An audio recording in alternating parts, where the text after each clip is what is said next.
Welcome to the Resilience Report, where we go beyond the headlines to spotlight the trailblazers redefining sustainable business. I'm your host, Lauren Scott. In each episode, I sit down with ecopreneurs and lighthouse leaders, visionaries, who are tackling our planet's toughest challenges and proving that business can be a force for good. Thanks for joining me as we explore what's possible and what's next on the path to a more resilient future. So many of us avoid conversations about wills, estate planning, and what happens after we're gone. It can often feel uncomfortable, morbid, or like something that we'll just get to later. But the truth is, these are some of the most important conversations we can have if we want to protect our families and create impact that lasts. My guest today, Mark Halpern, has built his entire life's work around helping people move from simply achieving success to creating significance.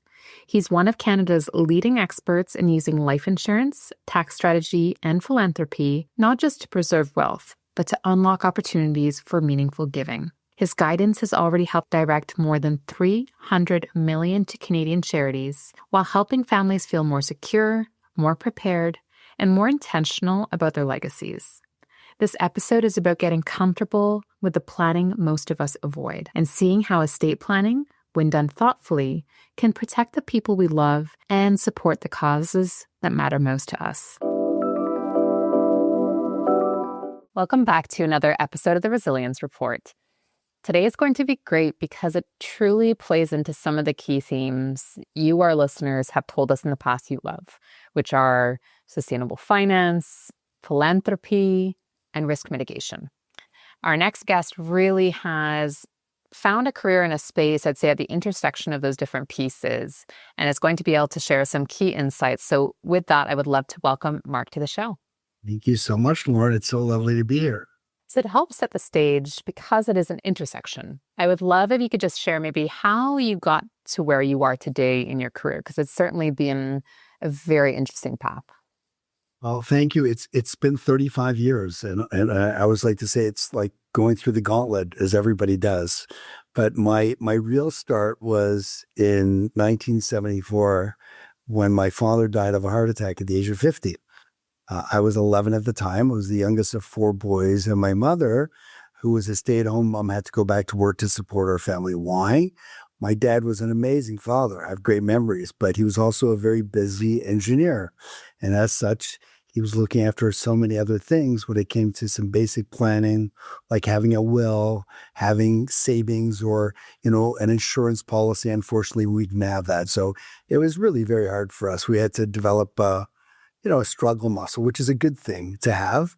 But fast forward, I work with some of Canada's most successful business owners and entrepreneurs and affluent families, and you'd think they'd have everything all organized and together, Lauren. But I would venture to guess 85% of the time, and I keep bumping that up, I'd say it's not true. They're so busy looking after everything and everyone else that they don't have basic financial and estate planning in place. Things like wills or powers of attorney or how they own things or shareholders agreements.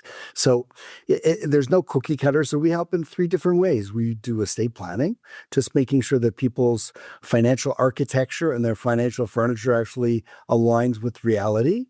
Second area that we're involved with is tax mitigation strategies. We specialize in tax-exempt insurance, which is often not so well understood. And then the last area, Lauren, is philanthropy. We love helping people create enduring legacies, often just by converting tax into charity. So I really love what I do. I love having these conversations. Well, you hit on something that's so true, which is, I think a lot of us view financial success a certain way. Maybe it's just having our business go as fast and as deep as it can, but we don't necessarily think about finances in a holistic way. How do you approach financial resilience in that case? It sounds like you're really thinking about the broader strokes as opposed to maybe just seeing successful numbers or wealth accumulation. Yeah, you're right on. You mentioned the word holistic. Holistic means looking at things from the big picture, not sort of being a product pusher or you're selling a concept or a transaction of some kind. I like to actually use an example, a parable of somebody who likes sports. Let's say, unfortunately, I live in Toronto. You're in Montreal, Lauren, so you've had a much better hockey team than we have, although I won't admit it. But, I've lived and died by the Toronto Maple Leafs. But one of the things that people love is the playoffs. The playoffs are this, very heavy duty several weeks of grinding it out. And then there's a champion that wins the Stanley Cup. And what's interesting, Lauren, is the team that wins the Stanley Cup is normally the team with the best defense. They're the ones with the best goalie, the best defenseman. The goal scorers are good, but they're few and far between. So most of the people that I meet, particular entrepreneurs, are all offense. It's all building, creativity, leveraging, risk taking. And they don't really look at the defense because it's just not as sexy. But if you really want to be successful in life, you have to look at that defense because nobody's immune to disaster. Just to give the Titanic as a very good example. And I love that you mentioned philanthropy as one of your pillars as well, because a lot of our listeners are business leaders and entrepreneurs, and they're thinking about how can they have a positive impact? And a lot of us are thinking about how can we have generational wealth within our family, but then are also trying to think of how we can contribute to broader society. And I think the angle you're taking is that it doesn't have to be one or the other, that we can really think about it as strengthening on both sides as we build as a family as well.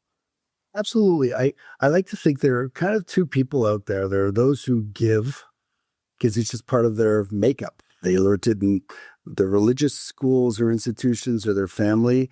They just have that DNA. And then there are other people who don't. They just never got that training.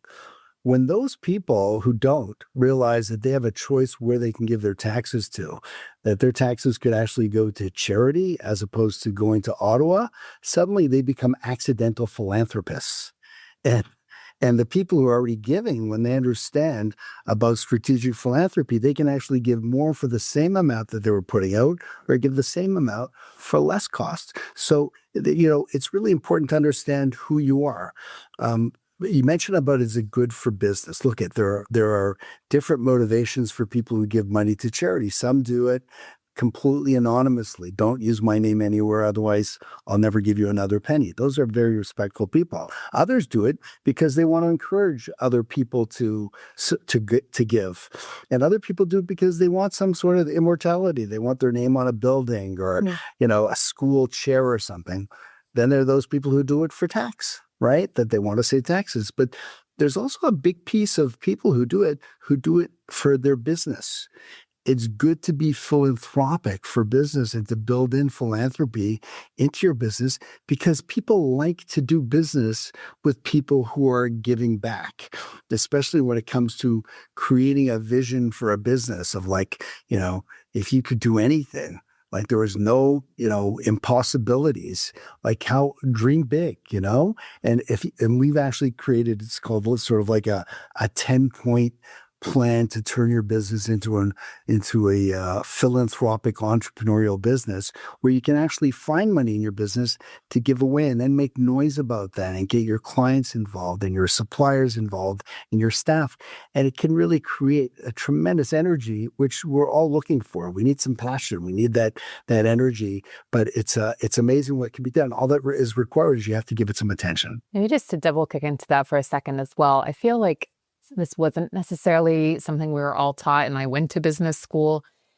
We do have listeners who are curious to learn more. Are there certain tools, or do you feel like this is such an emerging market that it's like that story is being built as we go right now? I'd say that it's getting more newsworthy. Why? I really feel like COVID really smacked us around. A lot of people are still recovering. I feel so bad for the little kids who had to, be homeschooled for all those years. But COVID made us much more aware of our mortality, right? And also more aware of our incompletions. Besides, wills and things like that, one of those incompletions was our legacy. Like most people will give money if Lauren, you called me up and said, Mark, I'm riding my bike to Barrie to conquer cancer. I give him my credit card number, off we go. But how many people have actually integrated strategic philanthropy into their estate plans or into their business planning? So I think that people are much more interested in what I call going from success to significance, and people can do that. And I think the important part here, Lauren, is understanding why is it that they don't know about this, or what information do they need to have. There are a lot of advisors out there. I would suggest maybe 95% of advisors are not really talking about philanthropy in a very strategic way. So if they're not speaking about it, and the charities are only interested in collecting money to keep the lights on with, checks and credit cards and maybe some donation of appreciated securities. If you're not learning it from those two pillars, then nobody knows about it. So it's almost like, if I had the cure for cancer and I sort of created this in my garage, I come out and I'm like, who do I tell it to? Like, who's first and who's going to listen and who's going to believe me? Well, we don't have the cure for cancer, but there is so much incredible planning that the government has, given a check mark to allow people to be more generous to charity, because the government realizes that they cannot maintain the infrastructure of all of the social needs of our country. So I think it's really important that people find out how they could be using charity every year to mitigate taxes, and how they could be using charity to actually convert taxes in their estate to charitable legacies. So I think those are some of the areas that need a little bolstering. That's why I'm really happy, Lauren, to speak to your listeners about this. You mentioned the pandemic, and it certainly feels, it's crazy actually. We're recording this just heading into 2026.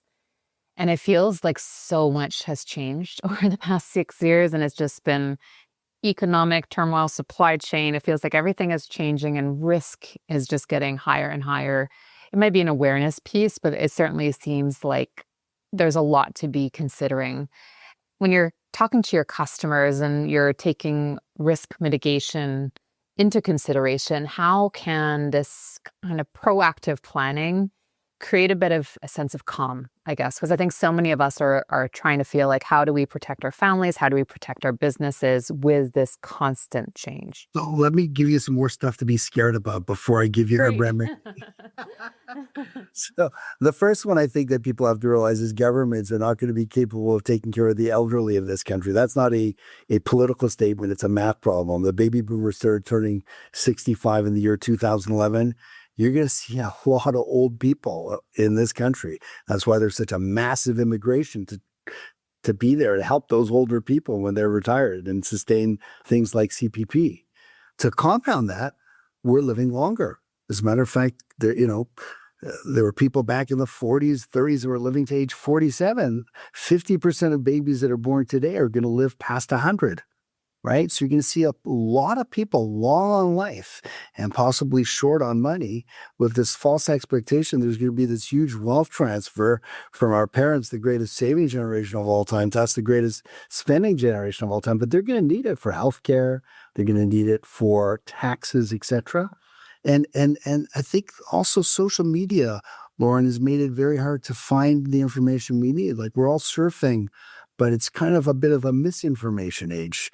Like, we need, sort of critical thinking, holistic planning, somebody who's going to look at the big picture and do the diagnostics and the analysis and then prescribe the prescription, versus providing the prescription before the diagnosis, which we call malpractice. So I think it's, your listeners have probably heard of an insurance ad that was done years ago. It was called Freedom 55. Do you remember that, Lauren? Mm-hmm. So yes. Freedom 55 today is when your youngest child is 55. So I say that sort of tongue in cheek, but when we came out of school, like, you could buy a house or you could get a job, things had become so expensive, certainly in the major metropolitan cities, that more than ever we need this. And in answer to your question, what this does, going through this exercise, is it's all about giving people peace of mind, knowing where everything is and what everything is, and having that sort of that plan in place, as opposed to sort of doing it, while on the seat of your pants and dealing with possible crises that come out and you don't have things in place, like somebody dies without a will. Like, Lauren, do you know what happens in Canada if somebody dies without a will? Are you aware of that? Oh gosh. I would imagine half of it goes to the government. Am I ballpark correct? It's friends. If you have a spouse and you die, Mhm. just so you know, everything rolls over to your surviving spouse tax free. Taxes are not due until the second to die. But let's say you're married and you have children, minor children. And if you die without a will, that's called dying intestate. The government has a formula. They say the first $300,000 of your money goes to your spouse. And then the balance gets divided up between your spouse and your minor children equally. And your minor children's piece is invested by a public trustee in GICs until they turn 18, in which case then they get all the money. Now, most people are not aware. Like, is that something we would want? Right? So chances are it's probably not. So that's where this whole planning is just ink on paper, but putting those things in place gives people the peace of mind knowing that I'm going to be okay no matter what happens. But it requires having the desire and putting in the effort to get the process started. It's interesting you bring up wills. I found that so about a decade ago, my husband and I, we don't have children, but we did make the decision about a decade ago to write our wills. And, I remember for him, he found like it felt like very morbid to talk about a will when we're at the time in our 20s, and I felt like we were really young. And I thought, oh, this is really interesting. But the more people I spoke to from my friend group, it was a really shared sentiment of we don't really want to talk about it, or it's so far off we don't need to think about it. Maybe that's changed a little bit as more of my friends have had children, but even then, it's not the same across the board. So do you feel like there are any myths, or is it maybe more it just feels a little bit taboo and morbid that people don't want to talk about it? Because you talked about the consequence if people don't write a will, but do you feel like there are any myths or misconceptions that the general public does have about that in Canada? Absolutely. Look at who wants to talk about death, That's why we have a whole entertainment industry to not talk, so we don't have to think about anything other than, having fun and, enjoying our life. But nobody really likes to talk about death. It's kind of morbid. It's not really a very sexy topic. Nobody wants to talk about what would you like to see happen when you retire? What would you like to see when you're in the retirement home? What would you like to see if you're in the nursing home? What would you like to see if, God forbid, you got sick? Ah, it's like, it's yuck, right? So it does require, I think, an awakening that this stuff happens, and there's a time in your life when the lights will go on. Often, it's unfortunately when somebody near or dear to you, a neighbor, a friend, takes ill. I just had a conversation with a friend yesterday. Guy runs marathons, like and he got up on Friday night from his table and collapsed and fell on the ground and had a brain bleed and was completely out. And they still don't know what it is. He's a guy with a significant business. He's maybe in his mid-50s, and as I said, a marathon runner. So you know. I think that there's a time that you want to do it, and the best time is when the sun is shining, obviously, because you have a lot more options. And I think also to make it easier for yourself, you need to find the right address of a person who is going to look at these things for you. Like how are they going to help you? They're going to find what I call the things that really matter to you. And I think one of the best ways to do that is, asking somebody that you care about or you respect. Like, I'm looking at doing some planning. Can you, like, who do you work with, and maybe interviewing some people. But I will say that your listeners will realize that it's a lot easier than we think it is. It's just the hardest part is making the decision to get it done. But once you do it, it just gives you so much confidence and clarity and happiness to know that, you're not leaving your family in a difficult situation or giving the government way more than they deserve. And you have a very ambitious kind of moonshot goal of enabling $1 billion annually in charitable giving. Is that correct? Correct. Yeah, we've actually created over $300 million just in the last 6 years, and that's just on our end. That's what we know about. We've probably educated so many other advisors across the country and in the U.S. as well, who hopefully took some of our ideas and implemented. We just don't know, sort of what that might look like. but yeah, the thing that just gives some numbers. So Canadians don't realize that on death, charitable donations can be used to mitigate 100% of estate taxes. Wow. 100%, including going back the year prior, which means that for every $2 that you leave to charity, you turn $1 of tax into $1 of charity.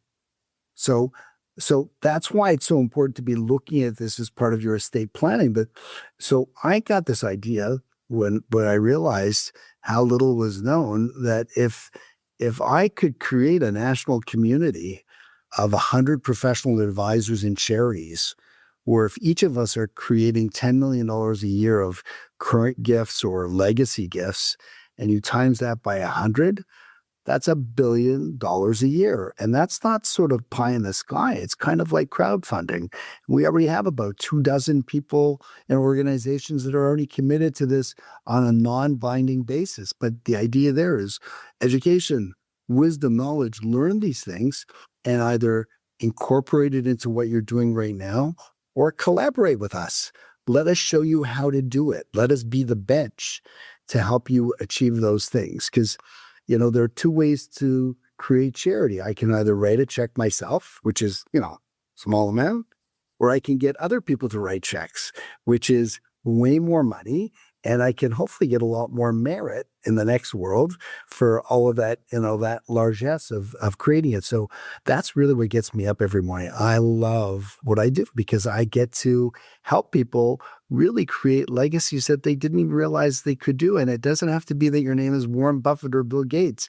It's just even for the average person out there, Laura. So I would suggest that of your listeners, the people who should be taking this the most seriously are people who are single, widowed, and divorced.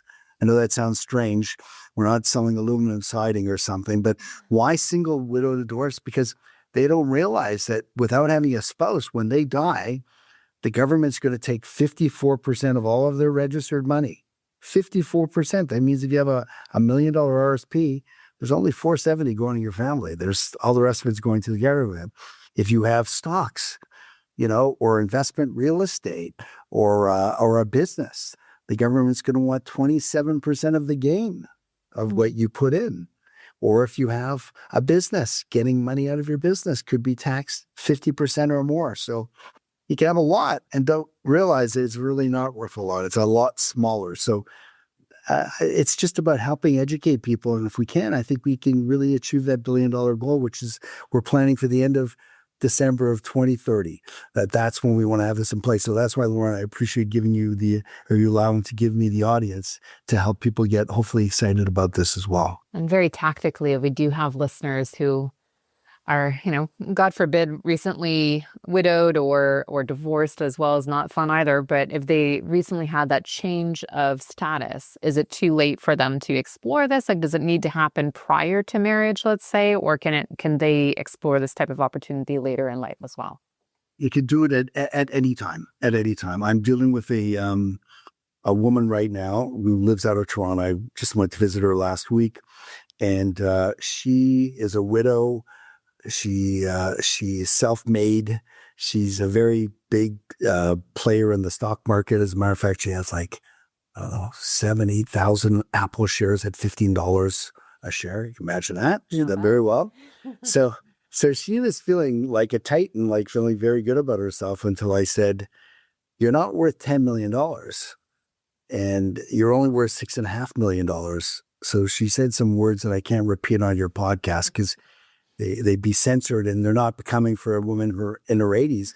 But, she had a RIF that was over $3 million, and she had $5 million of gains in stocks. And the nice part was that here's a person, in their 80s that we were able to move the shells around in order to create this, legacy for charity and mitigate taxes. And still the family still gets what they were supposed to get, right? So that's great. And now with this lady, hopefully she's going to end up as part of her estate at leaving $10 million to charity in a foundation or a donor advised fund. And she's already talking about how can I'd like to give $2 million to this, or I'm interested in education or poverty. And we're gonna curate some really great things that she can do by using house money, the money that was going to Ottawa, which of course they need, of course. But at the same time, we can use that money for things that people are passionate about. It allows for that curation for sure. You did mention your story when you were growing up of losing your father when you were 11, and thank you for sharing that. Do, do you feel like there are still to this day lessons of resilience that you learned at that moment that you're still applying years later? Yeah, sure. Like it was very hard. I remember it was on a Friday night. I was coming back from like a kids club, and for some reason I was walking through a little school.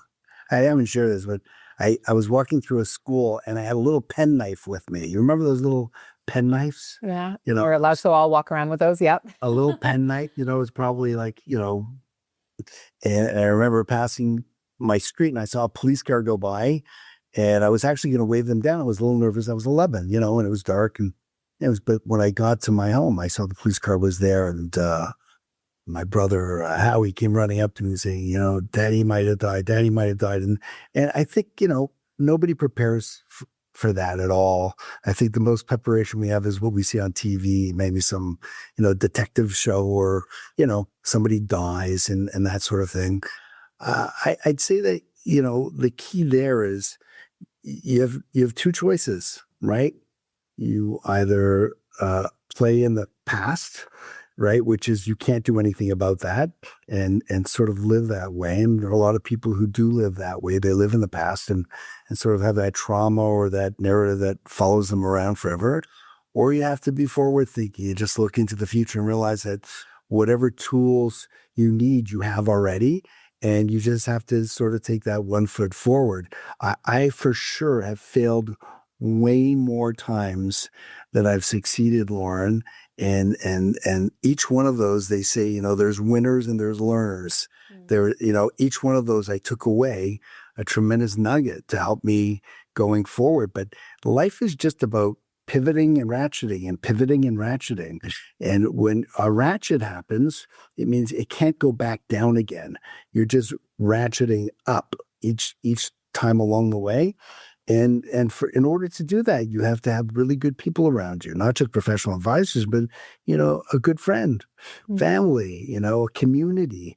I think that today, the average, I think 7 to 11-year-old is spending somewhere like 8 to 12 hours on social media. Like when we were kids, Lauren, what did we do all day? We were outside, right? Playing road hockey, whatever the case might be, and then being called in when it was dark out, and there was no GPS, there was no texting, there was no WhatsApp. And unfortunately, those kids are not getting that. And it makes me very nervous about the future, just that whole interaction. But I just think that, you just have to know that you're in a boxing ring and you're going to get punched. That's the life of a boxing, guy who boxes, and you're going to fall down. And the good news is that you're given 9 seconds to get back up again, right? So if you're down, enjoy it. It's not so bad. Just feel it, but you got to get back up. And the key is you're going to get knocked down. Just don't get knocked out. And I think it's a very good message for me that served me. And thank God I got married. I have 5 kids. We just have our last 2 are getting married. We have grandchildren already. I never thought in a million years the kid who was poor and had nothing and had to pay for half of his wedding in an afternoon, that you just keep going forward and magical things happen. The sky opens up and you meet the right people in the right time, and here we are. You've mentioned in the past leaning into learning and faith and service. Are those some of the main tools that you have, to your point of when you do get knocked down, it's inevitable. We all have those moments in life, but are those the primary pillars that you lean into so that you can keep on coming back to this work and really trying to achieve your ambitious goals? I'd say, look at, there is, I use an analogy that, you're in this vortex, right? You're in this vortex, and there's a I call it like the sucking hole. You're going to get pushed out. It's going to come from the top. And it's the turbulent winds, and you have to hold on, like you have to hang on, right? So you've got these, oh, call it, levers or handles all the way along that vortex. Well, you gotta know if you're at the very bottom of that vortex and you're still holding on to the last rung, and now that sucking hole happens, you're going to be outer space, right? So the key to your life is you want to be as high up on that vortex as possible and have rings all the way to the top. So when you are sucked out, which is inevitable to happen, you don't fall that far. You have a ring to go down on. So for me, it's been a very, very good thing for me. I had a serious accident back in 1993 where I spent like 31 days in hospital. And that was a big wake up call for me. I was sort of like indestructible, and I was in the marketing business with an expense account, and whining and dining, just kind of feeling like, is this all it is? Like, is this the whole point? So when I had my accident, it was a great wake up call for people who really knew me well. They knew I'd already been on that journey. But for people who didn't know me, they kind of thought, oh, Mark had this accident and became, more religiously inclined. But I'd say that it did make my life more seriously. And I feel that having community, I'm Jewish, I'm Orthodox, we have something called the Sabbath, which, Charlie Kirk, I don't know if you heard him speak about it. He's not Jewish, but he talks about, it used to be that we had a Sunday off or you had a Saturday off, something. It's like a Club Med every week where you put away all your devices and you get back to being a family, and just have that peace for 24 hours. I think it's a really big important part of my, call it, work-life balance, because if you don't get off that treadmill, you never will. And 24 hours becomes a week, it becomes a year, it becomes a decade. And soon you're looking at yourself when you're 70 or 80 and like going, what happened? Like, where did that time go? Like, did I climb the ladder and then I got to the top and realized, oh no, it's leaning against the wrong building. I meant to lean it on that building over there. So I'd say it doesn't matter how old you are, but you have to take that time and just remove yourself and sort of say, what kind of life do you want to have? How do you want to be remembered? Lauren, there's something that one of my teachers taught me, and I did this years ago, is he said, take out a blank piece of paper, find a quiet time, and write out your obituary. Oh, wow. And you're like, what do you mean obituary? Well, write out what you want them to say about you after 120. Because if you don't write it out, if you don't have it, they're not going to say it. So it's kind of like, that has kind of been a bit of a north on the compass that during my lifetime, if I ever have a choice of doing this versus that, I can refer back to my obituary and say, is this aligned with how I want to be remembered? If it is, great, let's do it. If it's not, maybe we should find an alternative, right? And, and not go up that ladder that's leaning against the wrong building. So yeah, it's been one of the best things that's ever happened to me. And, but it's all about having really a balance in life. You have to have a balance in your, emotional, your physical, and your financial. It's not just one thing. Otherwise, even the Titanic, as I mentioned earlier, it was a ship that could never go down. Meanwhile, it hit an iceberg, and all those people on the top deck who were sipping champagne, having the best time of their life, suddenly it went down. We all have a Titanic in our lives. Like, what's your iceberg? They have to know what's your iceberg, and make sure that you're taking care of that risk now, as I said, while the sun is shining, because we're going to hit an iceberg. So I hope I didn't get too carried away, but I wanted you to understand some of my philosophy. Absolutely. I think you bring so much depth and experience to our listeners. And I know you bring that, you mentioned mentoring as well, kind of this next generation of advisors coming in, also broader advisors, I think, who are kind of looking at this space differently thanks to your expertise. I know a lot of our listeners are also trying to kind of be in that impact space. They're trying to maybe disrupt industries and do things better. They might also be interested in becoming a mentor. I know that's a space that I've recently, over the past couple of years, explored with students, and it's so rewarding. But if our listeners are just thinking about it, do you have any advice for them just stepping into kind of more of that mentorship role as maybe they step into a deeper chapter in their careers? Absolutely. Look, I've been very blessed, Lauren, to have some of the best mentors, and they didn't fall on my lap. You have to find them, and you have to work and get them to become your mentor. You have to want it, and you have to ask. And I would suggest to your listeners that if you want to find a mentor, you should really find somebody that you admire, that you look at as the north on the compass. It could be in business.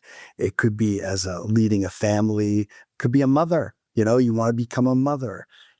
Somebody who's a north on the compass around taking care of themselves, physically or financially, and then make the call, right?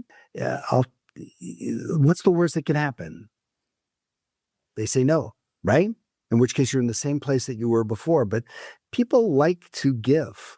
The happiest people in the world, Lauren, are the people who are givers. They're the ones that get things done. You want to get some job done, give it to somebody who's a giving person, because they just seem to have the time to do things, because it's something that's important to them. I'll tell you a very funny story. One of my best mentors is a fellow by the name of Paul Goldstein. Paul Goldstein unfortunately died in February at the age of 92. He was a force of nature, Lauren. Actually, he was probably in the top 0.01% of my industry for 40 years straight. Wow. He went back to school at age 80 to get his master's at U of T. He got his PhD at age 86. And then he had his first academic book published by Cambridge scholars at age 88. This guy was not normal. But what happened was, I heard about him, and another person described his integrity as his greatest feature. And I thought, I want to meet him. When someone says that, and because I was also at a crossroads in my business. I'd been 10 years in the business. I wasn't sure whether I was going to live here. I was thinking about moving to Israel, and I had different things going. So I decided I'm going to call him. I did. I called him.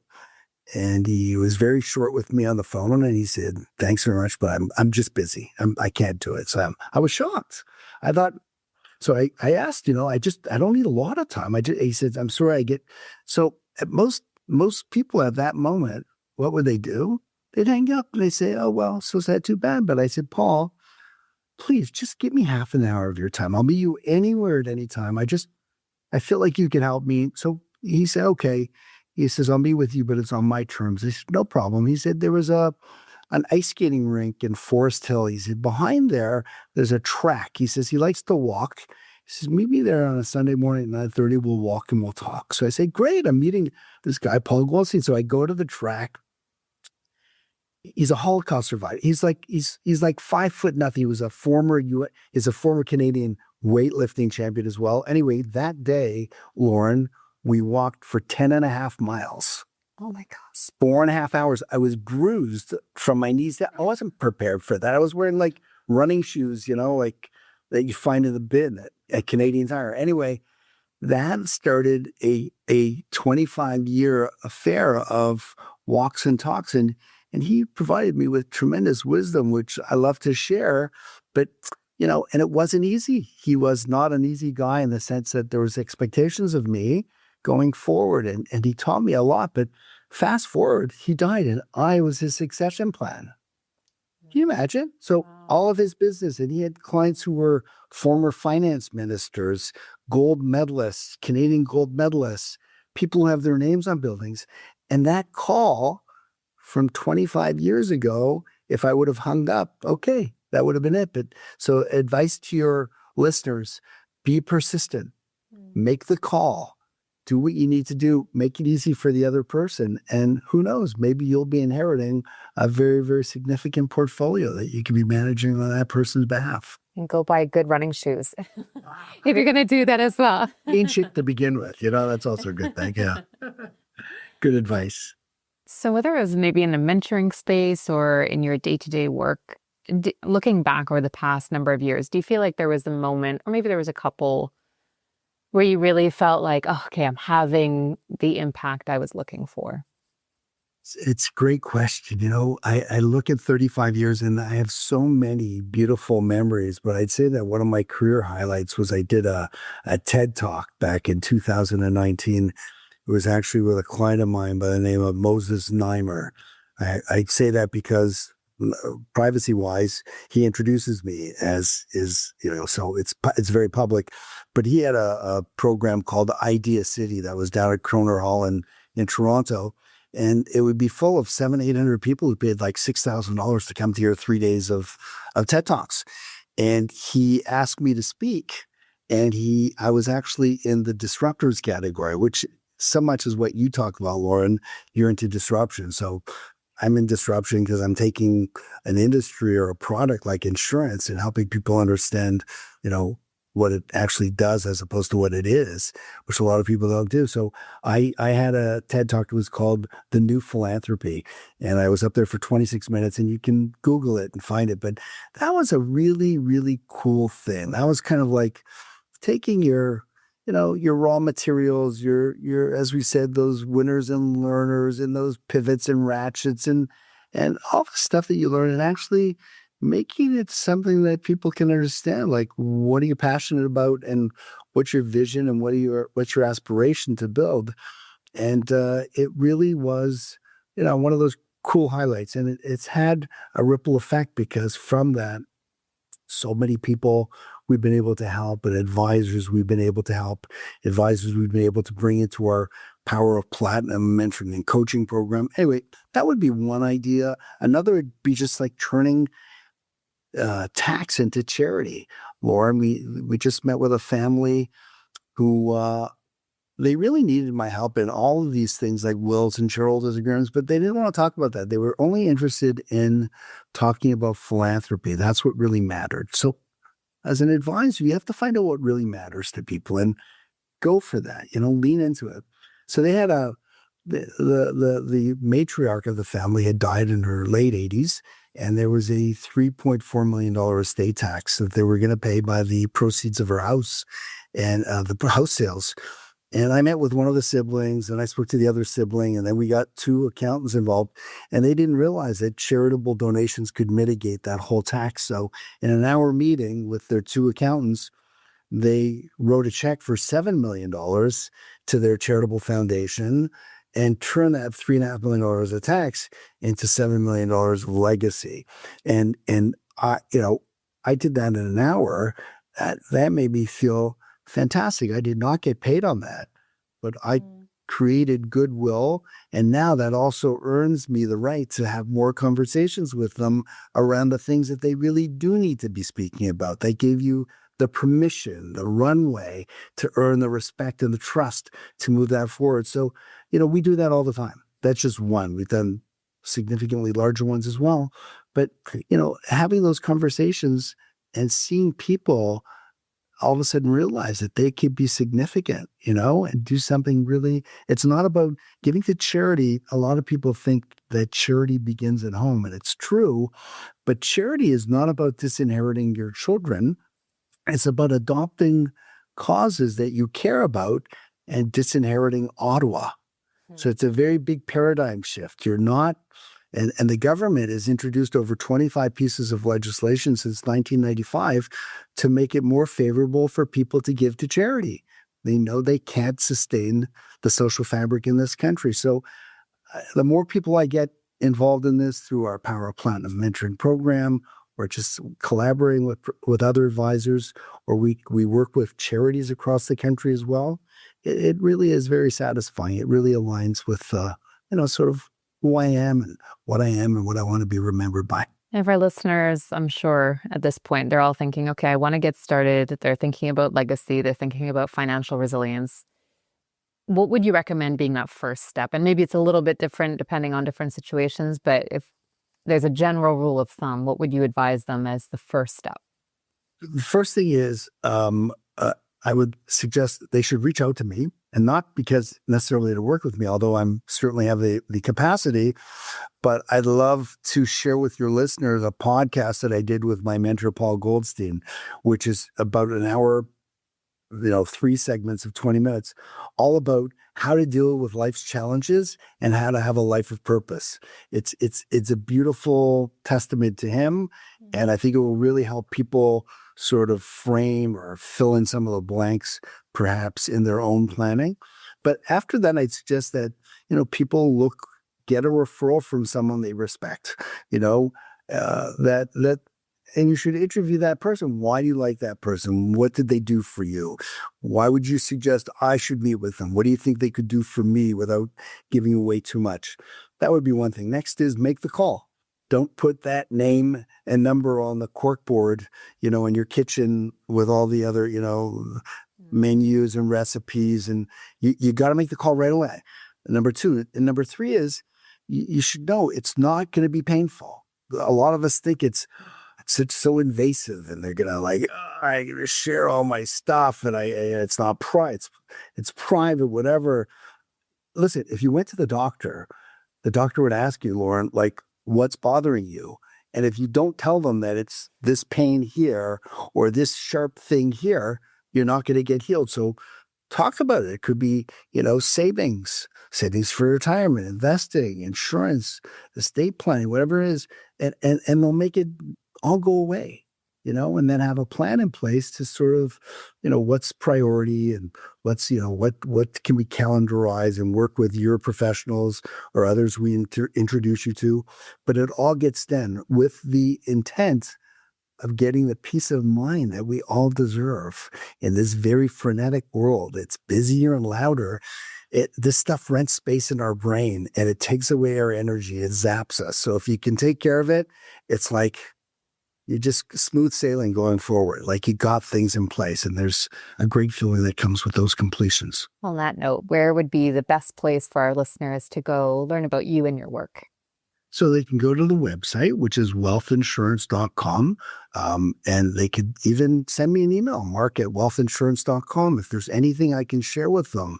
I have a digest of tax letters that deal with all of the different strategies, ideas. We also have one-pagers that are all case studies on things like if you're a single person or estate taxers or using insurance, creating or even getting that article on how to incorporate philanthropy into your business. We'd be very happy to. And we also have a great team across the country that can help you. And, we talked about COVID. Here we are on Zoom. How many Zoom calls did you have, Lauren, before COVID started? Oh, nowhere near as many as I have now. Well, we know that it's like you can do it from the comfort of your home anywhere. Yeah. So having those calls would be very, very interesting. And just there's no obligation. We don't have a meter running. It's really, let's find out where you're at and figure out, what do you need. And then if you see the value in sort of, here's where you are. Here's, 10, 15, 20 things you could layer on top. Let's look at the ROI on those versus what you're doing right now to either preserve family wealth or to maximize your income or create philanthropy in a tax efficient way for your family. Then why not do that? And then obviously if there's opportunities to go from there, well, it's a discussion that we just continue to have with our clients as the whole planning process evolves. Thank you so much, Mark. I love your concept of moving from just success to really looking at significance for all of us as listeners. We do like to end every episode of the show with the same question, which I would love your perspective on, which is, what do you think it will take for businesses and leaders to be resilient going forward? I like that question, and I wish I gave it more thought, so I'm going to just sort of go with what's in my gut. I really feel that people think small. A lot of people play small ball, right? Mm. You can do anything in this world. And in a country like Canada, okay, forget about the politics and, and taxes, you can do anything. So I believe you should think big and dream big. And, there's nothing that can't happen. And talk about it. And, growing up, there are a lot of people that you'll meet that say, no, you can't do that. You can't do that. I love when people tell me no, because chances are it means yes, because they're the ones who think small, or they're the ones who are too cautious, right? So again, you can't be irresponsible and drive your motorcycle without a helmet at 200 miles an hour. But, so, and really just know that life is a journey of pivot ratcheting and pivot ratcheting. And just as long as you're going ahead and you have a dream and you pray for that dream to materialize, and you have those mentors, as we spoke about, or coaches. Coaching is also very important. You can't win gold in the Olympics without a coach. You can't win the Stanley Cup you can't be successful in business without a coach. They really put the mirror to you. And I think if people sort of have that mindset, that think big and put those pieces in place and realize that, life is just a gauntlet of starts and stops, and sometimes you have to take real detours, you'll get to where you want to get to. And I think that along the way, you have to laugh too. Big piece of it is lots of smiling and being happy, because we're very fortunate, compared to a lot of people in the world. We live in a great time and you live in a great country. I don't think there's anybody who's listening on your call that's ever missed a meal out of choice, other than by choice. I don't think anybody's really slept on a park bench. Maybe when they were in college and they were drunk, maybe they did that, right? And I don't think anybody in your podcast doesn't have clothes to wear. That puts you in the 5% of the world. So be happy about it and realize you can do anything. And if you do that, you'll feel at the end of the day that you've really achieved your purpose, what you were here for. And if you do that, then you're going to feel that your life was really, really very significant. Thank you so much, Mark. This was such a great conversation. I appreciate all of your insights. Thank you, Lauren. I really enjoyed it, and thank you very much for having me. And I like sharing. And so, as I said, if anybody would like to speak some more, if there's anything we can help them with, it doesn't have to be financially related, then please, they should reach out. We'd be delighted to. I hope that you've enjoyed this week's edition of the Resilience Report. If you would like to hear and see more, be sure to check out @The Resilience Report on YouTube, Instagram, and LinkedIn. Until we connect again, remember, even on the darkest of days, we all have the opportunity to be a lighthouse for others as we collectively pursue better, more resilient business.